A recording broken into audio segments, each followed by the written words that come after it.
Brad Gosse has turned dark humor into a full-time career. He's a best-selling author, viral social media menace, 1.2 million followers on TikTok, and the twisted mind behind over 100 plus inappropriate children's books for adults. How you doing, man? Thanks for joining us. I'm glad you read that intro exactly as ChatGPT wrote it for you. Yeah, Well, wrote it for me to give to you. well, sometimes ChatGPT has a great way of words. Trying to you know uh, put it all together for yourself is very hard, right? Yeah, I use it to take the bitchiness out of my emails. Yeah, it always happens like that. You try and write an email, and it's like, do I sound like a complete fucking asshole, or do I sound Yes, you do. standoffish? Yeah, And then you put it in ChatGPT, and it's like, hey, this sounds a bit friendlier. yeah, It's regards at the end. yeah. I used years ago when I had a business, I had this assistant and she knew me well enough where she'd be like, okay, the customer asked me this, that, and the other thing. And I'd be like, tell him to go fuck himself and blah, blah, blah, blah, blah, blah, blah. And I just go off and then she'd send him this polite email, Well, you need some backup sometimes, right? So now I got ChatGPT to write those emails for me. So you've been writing these children's books for adults. Yeah, that's kind of a weird way to say it, but like it's your own genre. Um, Kind of. what do Yeah, you, kind what do you of. call it? Like Well, like I just call them children's books because it triggers more people, right? So I just say yeah, that they're children's books because, uh, you know, most of them, if you read them to an actual child, they'd have no fucking clue what Becky the Throat Goat was about, other than a goat with a big throat. Like they wouldn't know any different. Not that I'm advocating doing that, but I like saying it because it really triggers people hard. Like I have people going hard, like death threats, yeah. like, they're so mad. And um I take joy in that. So I do it more. So I say it because sarcasm and joking requires you to sometimes appear to be serious about your thing. So that's what I do. Yeah. Um, Everybody, I mean, they're labeled as humor on Amazon, and my I claim I'm a comedian on social media, but it's still there's like a number of people who are like, no, you're a pedophile, you need to die, and those people advertise me better than anybody else. Oh wow. Well, that's better, right? You got Yeah, keyboard warriors up late at night just ripping yeah, and stuff like that. yeah, just slamming into it, death threats and spreading, telling people about me on X, and then other people are like, that's actually pretty funny. So it's like, okay, like, because the people who love you, you know, they'll just say great stuff that was funny or whatever. People who hate you, they just tell everybody. Yeah, it's They're the just best. insane. Yeah. Social media has become, there's the good side and the dark side, or the people that are asleep or the people that are awake, kind of going at it at all times. And honestly, I go to sometimes people's posts on TikTok or whatever. I just look at the comments, right? Like it's just Yeah. how can people be so divided? But it's a cool concept you have. You have any other books coming out? How how do you get them like all illustrated? Do you do it yourself? I don't know. I have a cartoonist who works full time for me. And I cannot draw to save my life. Hmm. So he works for me, but he prefers to remain anonymous because he's a good Christian Hmm. and he does not like the titles of a lot of my books. But like my newest one is called Rolling Balls with My Friend Molly. Okay. Interesting. And then like I have a bunch of new ones. I always have like three or four in the back burner, and then I have one on the go. So right now he's actually doing a coloring book for me. Um, I like to do like parodies of things that do well, right? So I think about like, how old are you? I'm 37. Okay, you're 37. So you're probably old enough to remember like, porn companies used to do these like knockoffs of movies, right? Like they would Right. take a movie title and they would turn it into a porno, and it was hilarious. The names they would come up with movies.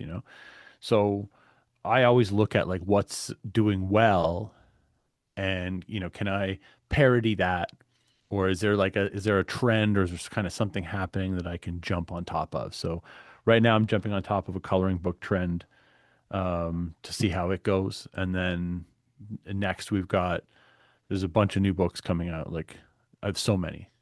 It's That's like just so great. like I'm at 164, I think, and like there's no sign of stopping.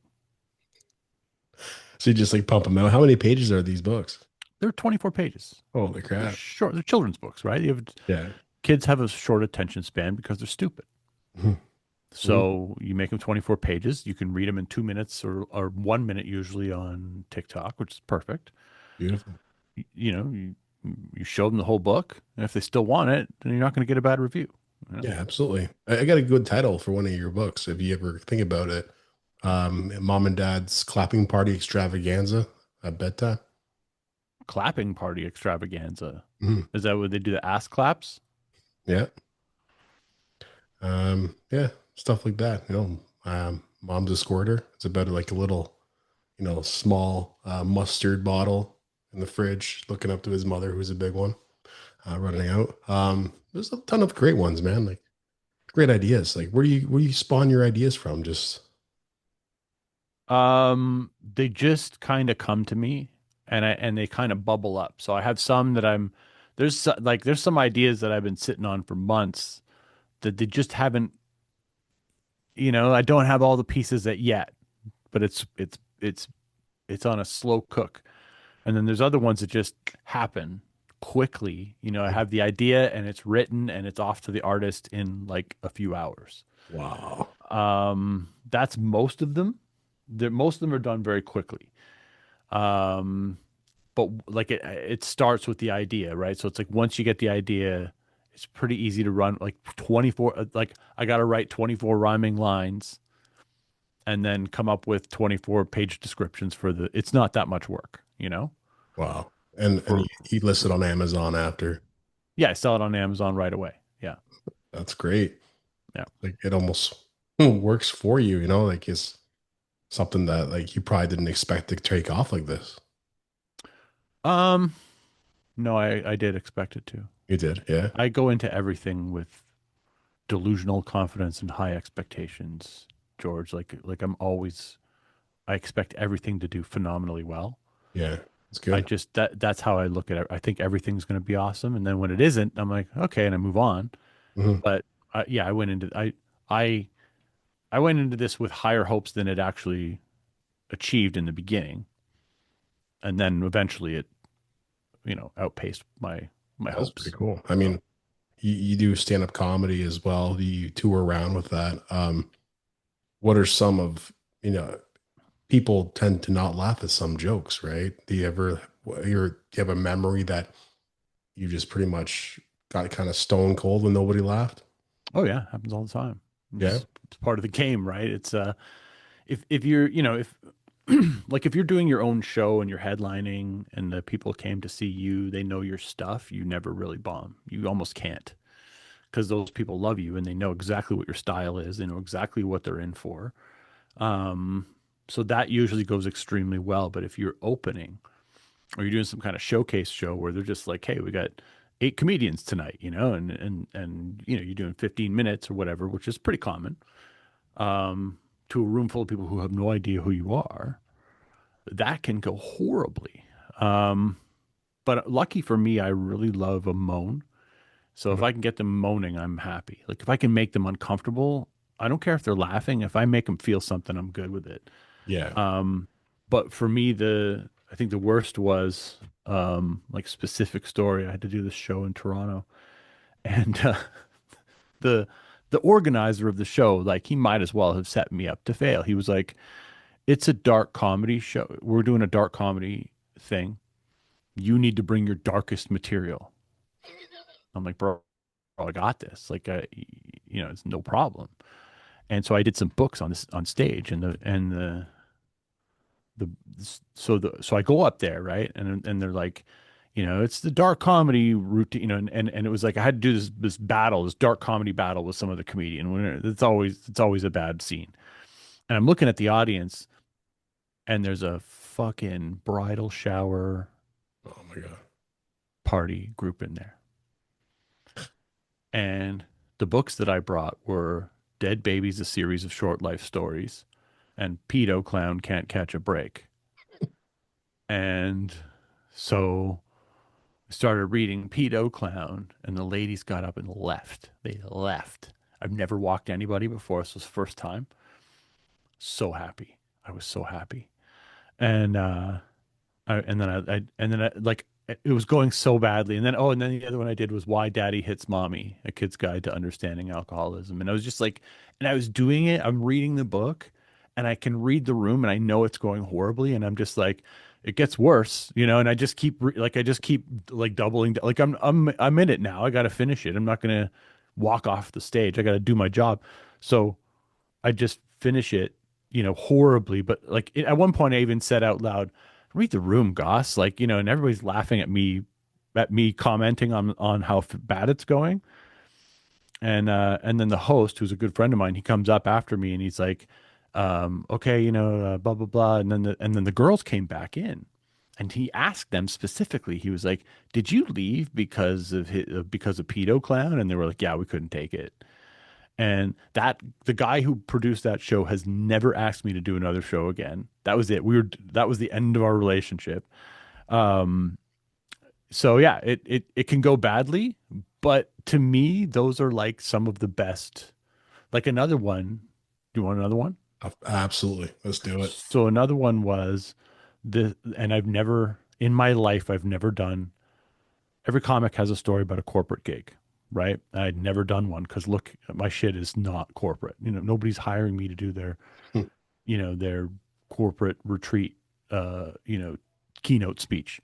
So, but I do put my name up on the websites that have, comedians for hire. So I do get the occasional, can you come and do, Norma's retirement party? And I'm like, do you really want me to do, and then they're like, no, never mind. And so I get this corporate gig request. This was just this last Christmas. And it was for a car dealership in Collingwood, Ontario. And I'm like, you guys got to be fucking kidding me. So I sent them a thing. I'm like, look, my comedy is not family friendly. I don't know what you guys are hoping for here, but it was a Christmas party. I'm like, this is not going to go well. This is what I do. And they're like, no, no, we love it. We love it. That's what we want. We got a couple of fans of yours who work for us. I'm like, you know what you're in for. And they're like, yeah, we know what we're in for. I'm like, okay. So they send me the money. I'm like, I want all the money up front. So they send me the money. And then they call me back and they're like, actually, we don't really want you to be as bad as you said. I'm like, but we had well, could you maybe just go a little easy on the staff? Like, don't roast them too hard. I was like, I'll do the best I can, but once I start talking, sometimes I just don't shut up and Gonna go off. I can't control what's coming out. And they were like, that's okay, that's okay. And so I get there and they're like, you know, they're some of them are drunk and they just gotten all their little fancy, car dealership people all get awards. So they all got their awards and they're all like feeling good about themselves. Everybody had a fucking plaque. And I just came out and I was like, well, you got your participation trophies and now you have to deal with the shitty comic you could barely afford. And like it just went downhill from there. It was just like the whole thing was bad, like so bad. It was so bad. At one point, some guys got up to go to the bathroom, and they came back, and they're like, "You're still here," and I'm like, "I don't want to be here either, buddy." And I'm just like terrible. And it was so bad, and it was a snowstorm. And I literally I'd already been paid. So I was like, all right, I have a 30-minute contract. I did exactly 30 minutes. And then I was like, okay, thanks. And I was like, and I made some horrible comment about how bad that was. And I've had dreams where I was naked in front of my whole school that went better than this, and I like dropped the microphone on the podium. So it made a noise. And then I just grabbed my coat and I got in my car and I fucking left. At least they paid you, man. It Like was just gone. Like, I'm like, the worst. these are the things I would have loved to see. I Yeah. I like shit like that, man. Like, It's so cringe, dude. yeah, Like in the moment, I felt the cringe, but I was like, I kept looking at the clock. I'm like, fuck, only 6 minutes has gone by. I got to keep going. And it was bad, dude. It was bad. you pull out any books too and start reading Oh them. yeah, yeah, oh yeah. Because that's the filler, right? If the jokes aren't working, then I switch to the books, but they weren't working either. They were just like not having it. I'm like, okay, I'm just gonna keep reading, And I mean, I got to do what I was paid to do, and then I'm gonna leave, and you guys are gonna talk about how shitty that was. I Yeah. don't really care. I You just should want to have get just home taken before off like much your more snow shirt or falls. something like that and read it to everybody and like just Oh, it was awful. It was doing like awful. a strip comedy scene kind of the just throw them right off, man. Yeah. That's the best, right? That's the best type of comedy, and that's what I like about Ben Bankas and stuff. The guy just goes like he pushes the boundaries, and even guys like Sacha Baron Cohen when they first came out, like he was really obscure and nobody really liked these guys, right? So Yeah. I uh, toured with Bankus. that's great. Yeah, I heard you on a podcast with him a couple days ago. It was pretty cool. He's definitely seems like a really nice guy. No, he's an asshole. Uh, yeah, for sure. Can be.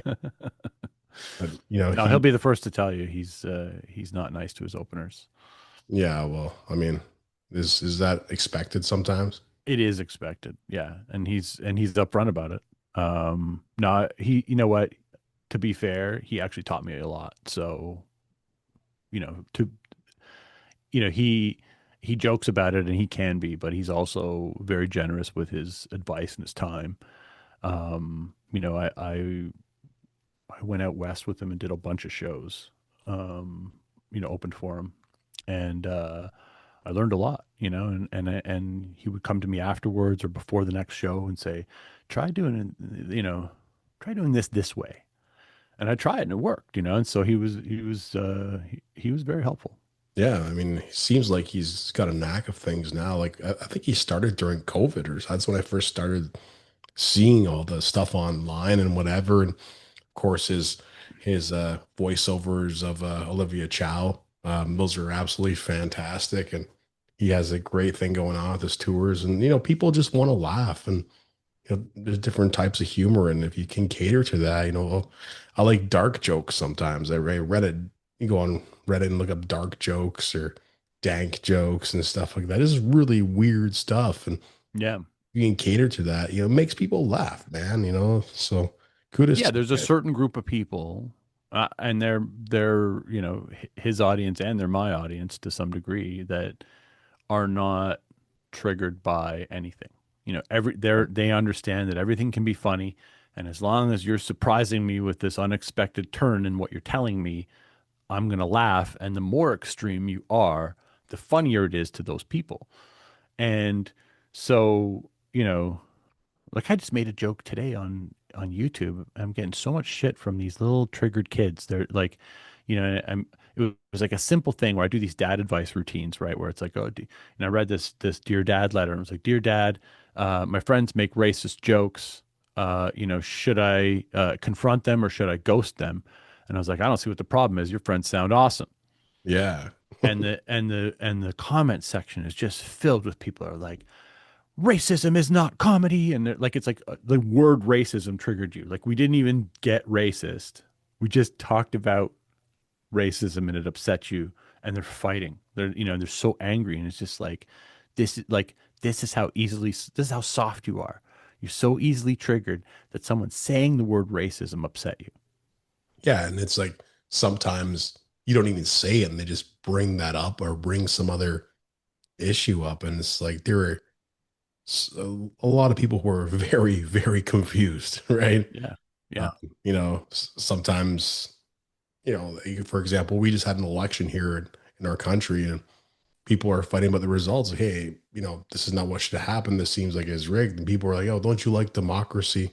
This is democracy. It's a free country, whatever, like that. So there's different people, on both sides, with a different inflection of how words are online. So the way we say something, if you type something out, I hate texting people because, like you said, it comes off like you're an asshole, or sometimes it also, can be very standoffish, right? So, um, it's better just to talk to people in person. I feel like that's the best thing. Yeah, but that's not going to happen with these keyboard warriors, right? These Yeah. people that need to, they like, they're addicted to the like they suck on the outrage tit. They need it. Give me the sweet tit, they need it. Those people, you know how many times I've challenged people to jump on a Zoom call with me who are like fighting me, on Twitter or on in some comment section. I'm like, hey, we should do a Zoom call where we could maybe debate this on video. I'd love to, to actually talk to you. Yeah. And nobody ever takes you up on it because they Yeah. know that they'll lose in that environment. And so they're just not prepared they need time to process what you said to them and come back with something that they think is like they're going to edit, retype, you know, they need that time Yeah. because they're stupid. So how do we get the keyboard warriors in the same room as the people they're going after online? Do we have a keyboard warrior convention where they all gather and we give them a keyboard and they can just Well, hold? they're the same people. Yeah. They're the people we see every day. Mhm. They're just different in the real world. They're different. They're a different person on the internet than they are in the real world. Right. Right. That's the true sign of a mental illness is the ability to mask the mental illness in the real world. Like, I don't know. I think, to me, I think the answer is we bring back bullying Yeah. Yeah. because, like, I think we raised a generation of soft kids from having like no bullying, right? And now those kids, they're so easily butthurt that they can't even function. They need a meeting with HR every time their manager looks at them funny, and so I think we need to have like a balance because when I was a kid, bullying was hardcore. Right. Same. Even the teachers would bully you when I was a kid. They're like fucking, they would like attack your self-esteem worse than the other kids would. The teachers would just like they were like, "Oh, I'm going to motivate this guy to work harder by telling him he's going to be homeless and in a ditch." And like all, like that's, that was their methodology. So I think it's got to be a balance between like, too much bullying and, you're going to, end your own life or become a active shooter, and not enough bullying and you get triggered by strangers online. So somewhere in the middle, there's a balance of, okay, I'm not so easily bothered because someone punched me in the face when I was 11. Yeah. In some aspect, they raised uh, tough kids. Now, when you say something to someone, it's the teachers say you should say, that's wrong or this or whatever. And now people take offense to everything. They don't know how to take it, right? Yeah. We're very butthurt. There's too much like, and I blame the phone for that too, right? It's just technology has really mangled people's minds and told them they can act a certain way or showed them a different way that's really not real, right? There's bullies everywhere. Just they're in hiding, I guess. Yeah. And they're in the workplace, they're in the real world. You're going to find them. Better to have the skills to deal with them as a child, like when we were kids, right? We used to say? We used to say, sticks and stones will break my bones. This was how did we end it? But names will never hurt But me. names will never hurt me. And now they say words hurt, Right. Yeah. right? Yeah. Yeah. So we live in this like now we live in a new world where they're like, well, when you were a kid, you could only get hurt by physical things, but now these words here they're bad. So that's I think that's problematic because now people are like, well, someone said a word on a video that popped up on my algorithm, and I need to be vindicated. I need him to apologize and take that video down. And if he doesn't do that, I'm going to be very angry. I'm going to report it. I'm going to tell my friends to report it. I'm going to try and get this guy removed from whatever platform. And that's the new. It's like I'm going to invest my energy into something I don't like. Yeah. I guess the keyboard warrior thing is like a bully, just they don't have no physical follow through. I mean, unless you're talking to some thug or some mafia dude and pissing them off, but they're not going to come find you. So I guess maybe that term has I guess, transcend or transform into a different, like, how do you, what we think a bully is or was. I don't know. I honestly don't know. But I feel like some of those people would be better off if they got punched in the face as children. Yeah, yeah, yeah, You man. know, I'm an advocate for bullying. I'm pro bully. Yeah, but pro bully. You Yeah. heard it here first. Yeah. Well, I mean, yeah, I got bullied as a kid, and I learned a lot from it. It's a horrible experience, Yeah, right? Your sister what? my sister got bullied. I ended up standing up for her, I and thought you were going to tell me your sister bullied you. sometimes, and she's way younger than I am. Because girls can bully hard, man. Yeah, They man. know how. Now I have a 5-year-old that bullies me. He's Oh like, yeah, look out. yeah, it's hard raising a kid, man. Yeah, they are bullies. He comes home from school and he has like, he said, I talked about my feelings today. And I was like, when do we ever talk about our feelings? Yeah. Like, You know what I find funny with the kids is how they have to practice mindfulness. mm, It's like what is that? Well, we just have to basically sit still. Okay. yeah, That's what we call it now. things that have They got told us to put our head in our desk and shut up. That quiet. was that was mindfulness. And they go have a smoke. I'll be back in Yeah, 5 minutes. exactly. Head down. Go to the staff lounge for a cigarette. And they just smoke outside in the back. And things are much more cooler back then, So you, you bring up so many memories when I think about that. I try not to like daze off into a daydream and have a stroke and leave you here on the line. Do you drink coffee at all? Oh yeah. Yeah. What kind of coffee do you drink every day? Just a drip coffee. I drink Lavazza. Um, I don't know one of the Lavazza. We like grind the beans and pour. It's a like a I don't know what you call it. Not a percolator. What do I want to call it? A normal filter coffee maker. Yeah, yeah, like a drip coffee maker kind of thing. Yeah, yeah. Yeah, like What do you drink? I drink well, I'm kind of hooked on this guy's coffee that I know. It's called Hissing Goose Coffee. And he's got different blends from all over like South America and like Laos and Vietnam and whatever like that. But he has like his signature blend called Cobra Chicken. I like that. Oh, Cobra chicken. I like that. So It doesn't have mushrooms in it, does it? no, it should Okay. though. It should. No, no, like, there's a lot of coffee that has it's not the good mushrooms. It's just mushrooms, functional mushrooms, or whatever the fuck they call it. It makes the coffee taste like dirt. Yeah, lion's mane or whatever. Yeah, forget that. Don't put that in don't mix that with my coffee. I'll put that in a smoothie or I'll find another way to get that into my body, but do not fuck with my coffee. Just Do take the not pills, don't dude. make it dirty. Take the pills. Yeah, exactly. Yeah. Just put it in a capsule.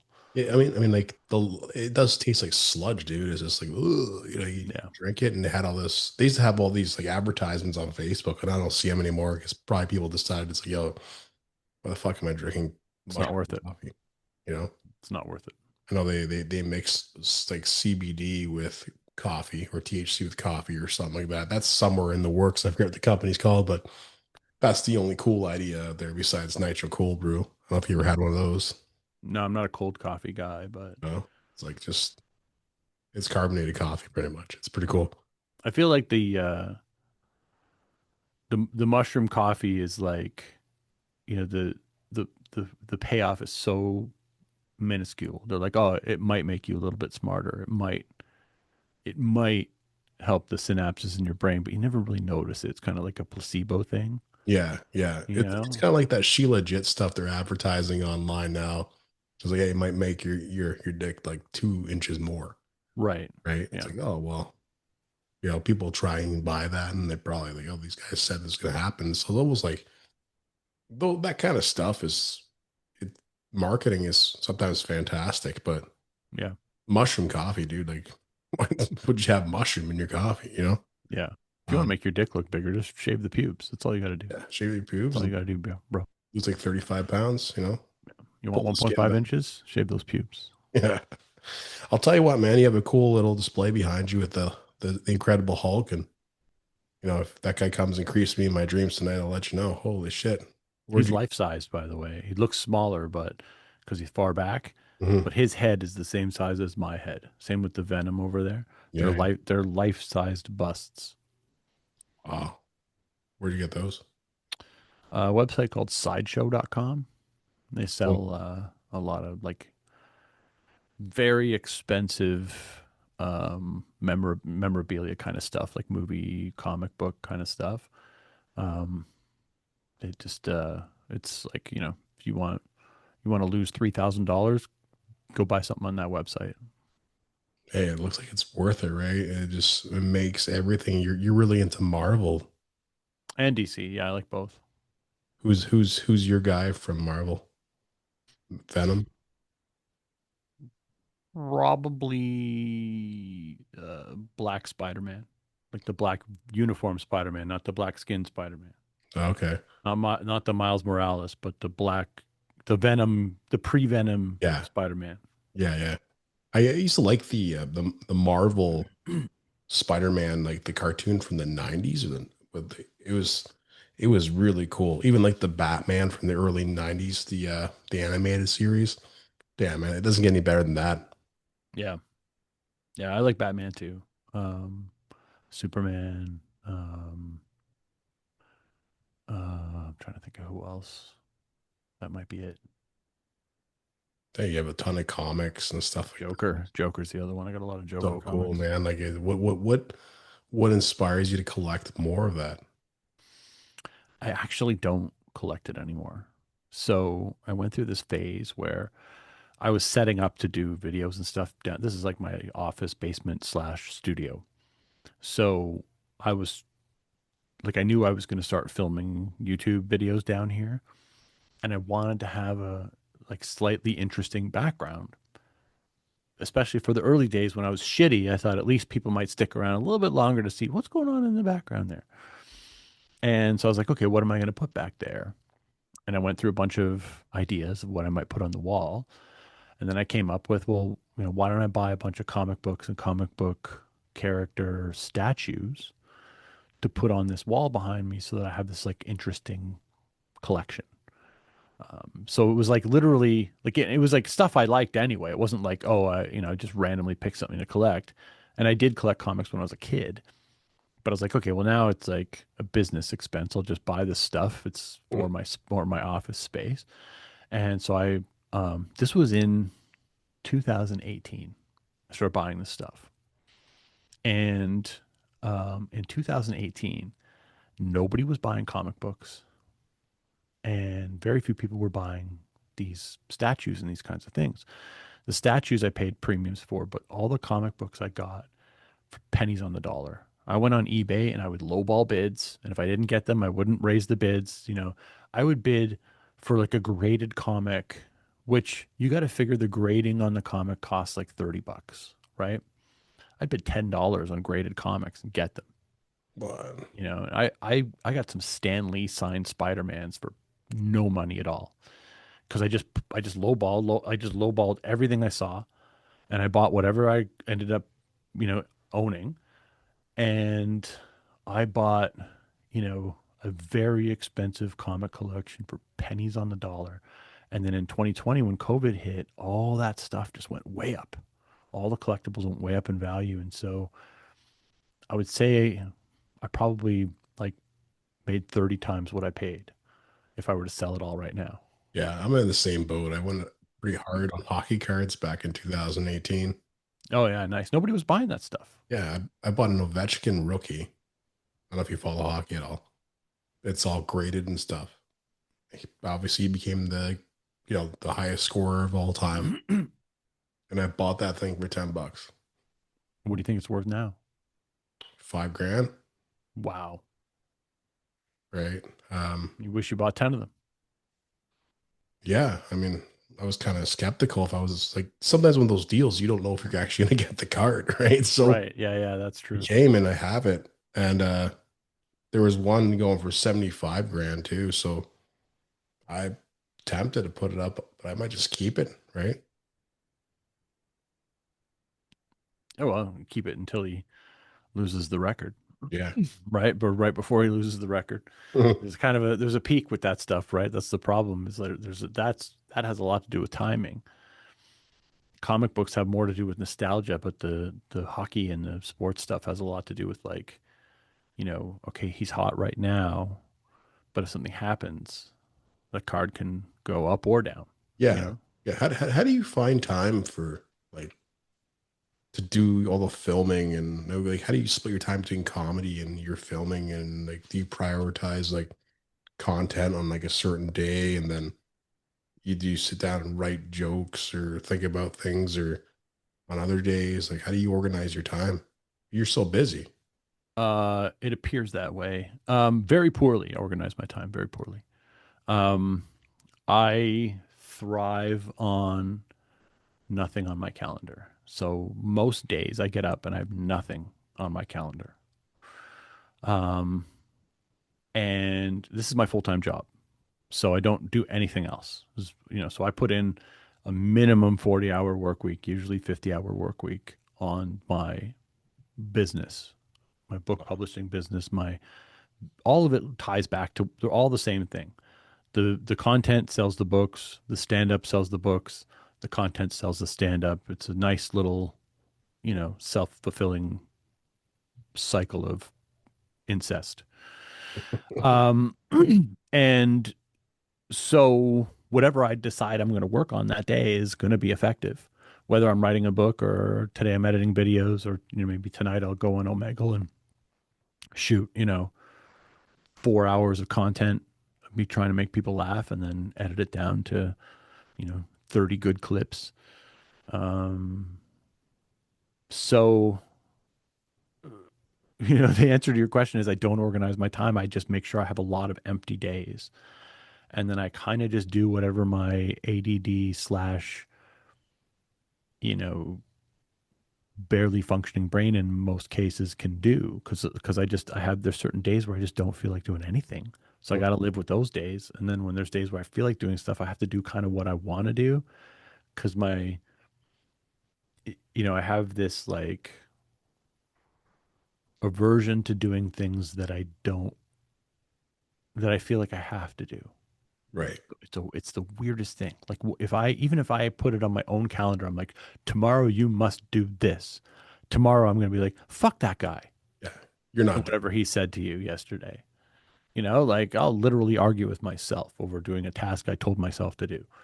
Um, so I like to have nothing, and then I'm like, okay, today I want to do this, and then I'll be happy doing that thing because I have the illusion of choice. Other it. than that, I go swimming every day, and then like at noon with the boomers, and then I get back to it. And Awesome. like today I'm working on um like a couple of side quests, but I also have a show. I have two shows this summer that are pretty big. I'm doing one in Timmins on the 20th of June where I'm headlining, and then I'm doing another one in Toronto where I'm headlining, and I have to write a whole new material for that. So that's been like kind of just throwing it all into one notes file and going through it. But I can't, if I tell myself I got to write jokes today, I'll be horrible at it. But then if I just do other things, the jokes just come to you because you're looking for them. And then they just, they're out there.